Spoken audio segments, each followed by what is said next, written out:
Olá, professores e professoras, estamos aqui hoje para falar sobre a coleção Viver Aprender, que tem de saída uma grande vantagem sobre muitas outras propostas.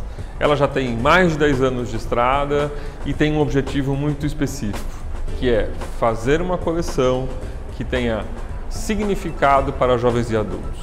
Não se trata de adaptar de um outro conteúdo ou de aproveitar conhecimentos de escolas para adolescentes e crianças.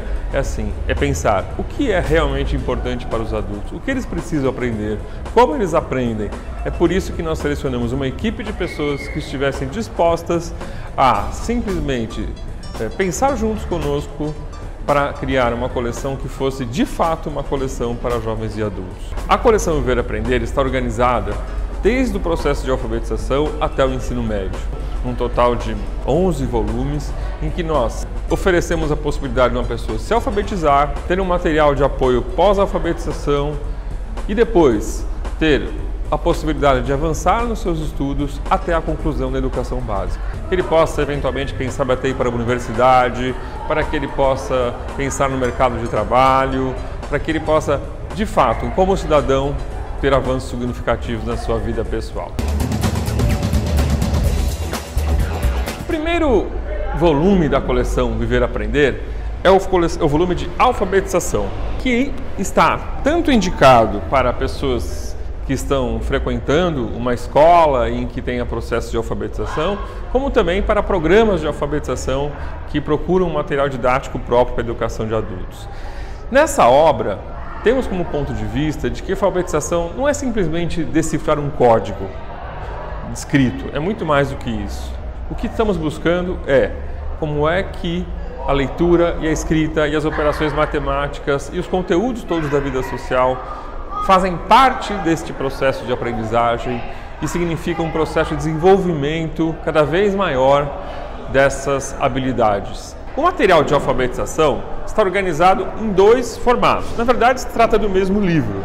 A única diferença é que aqui temos apenas o livro do aluno, o caderno com todo o material referente e os capítulos relacionados ao aluno. Já neste outro formato, temos o livro do aluno acompanhado das orientações para o professor. No livro do professor podem-se encontrar as orientações pedagógicas variadas, que vão desde uma concepção de ensino de língua portuguesa, da alfabetização, da matemática, até orientações mais específicas sobre como se pode manusear esta obra e realizar as atividades. Então, existe um quadro de aprendizagens previsto e proposto, né? E também podemos aqui, a cada capítulo, mostrar quais eram as aprendizagens previstas e depois existem comentários e sugestões de como isso está organizado. Podemos observar aqui, numa letra em outra cor, uma orientação específica já ao realizar a atividade. Em todo o livro existe este tipo de observação e também respostas possíveis para as atividades. Vamos agora ouvir o que os autores da coleção têm a dizer sobre o sentido da alfabetização, tanto para a matemática quanto para a língua portuguesa.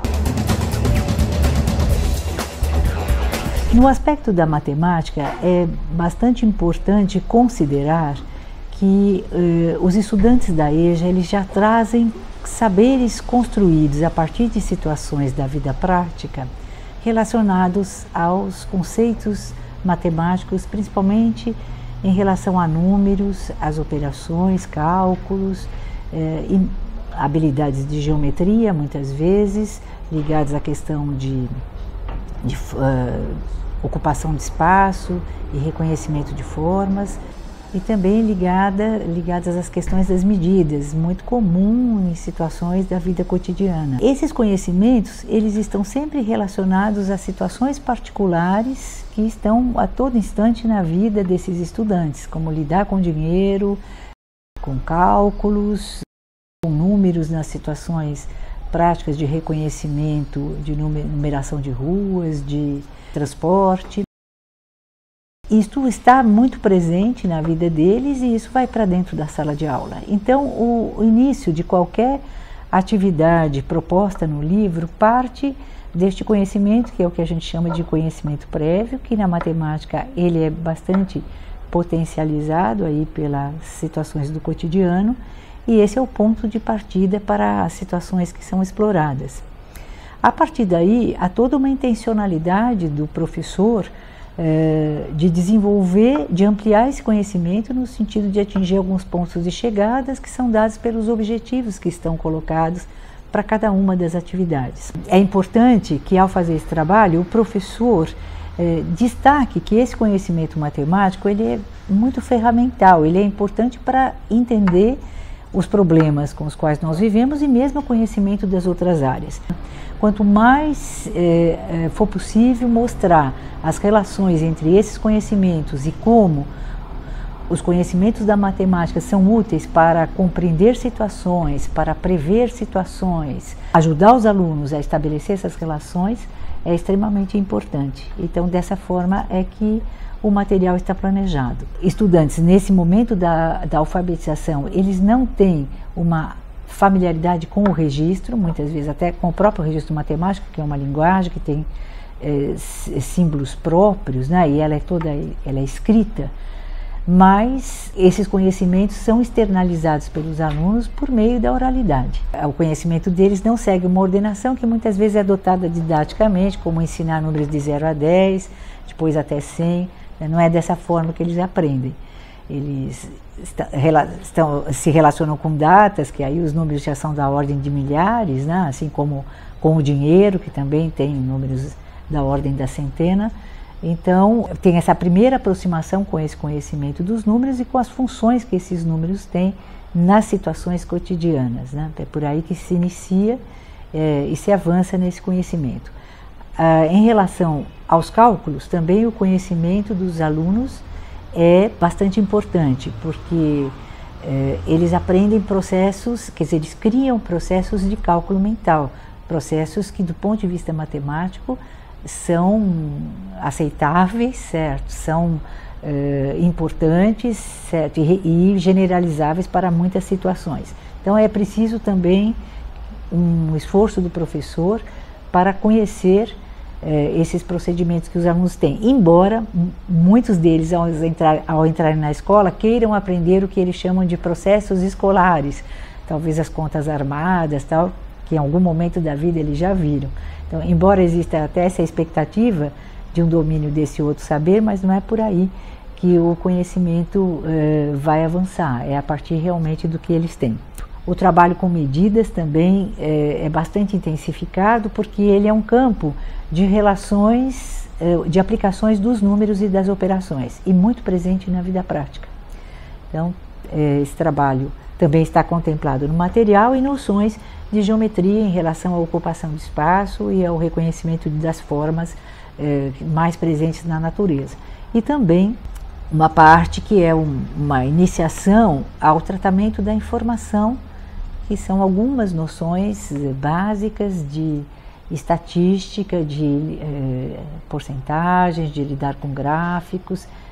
Nesse momento se faz uma introdução, porque isso também é uma parte da matemática ligada muito à comunicação de informações presente aí em todas as mídias, né, e na veiculação das informações da forma como eles estão no mundo. Um outro ponto importante é considerar que o material, essa coleção, ela pressupõe um planejamento do professor. Quer dizer, o trabalho na sala de aula não começa pela exploração do material, mas sim por um plano de trabalho do professor a partir do diagnóstico das demandas, das necessidades da sua turma, e o material ele é um apoio a esse trabalho, mas é extremamente importante que esse plano seja construído pelos professores e que depois ele observe como é que o material pode potencializar. Então, o trabalho do professor não se reduz só ao que está presente no material. Acho que toda a orientação metodológica do livro é partir do conhecimento dos saberes construídos pelos alunos, e o professor tem os objetivos de aprendizagem como norte para direcionar o trabalho. A metodologia proposta é uma metodologia bastante interativa, que é a partir de situações, de perguntas que se faz para os estudantes. A partir das respostas que eles vão construindo, o professor pode ir complementando com novas informações, mas esse trabalho é feito muito colaborativamente. Mesmo a parte de validação das respostas não está circunscrita sempre ao professor colocar o certo ou o errado. A validação também ela é feita pelos estudantes na medida em que eles argumentam para poder justificar suas respostas e discutem isso coletivamente e, de alguma forma, o professor conduz que a própria validação dos resultados seja também apresentada pelos estudantes. Acho que vale a pena dizer também que, caso tenha alguma dificuldade em ter acesso ao livro do professor, ele está disponível também no site do Viver Aprender, que é o www.viveraprender.org.br. Lá você pode fazer um cadastro e o download da parte específica do professor.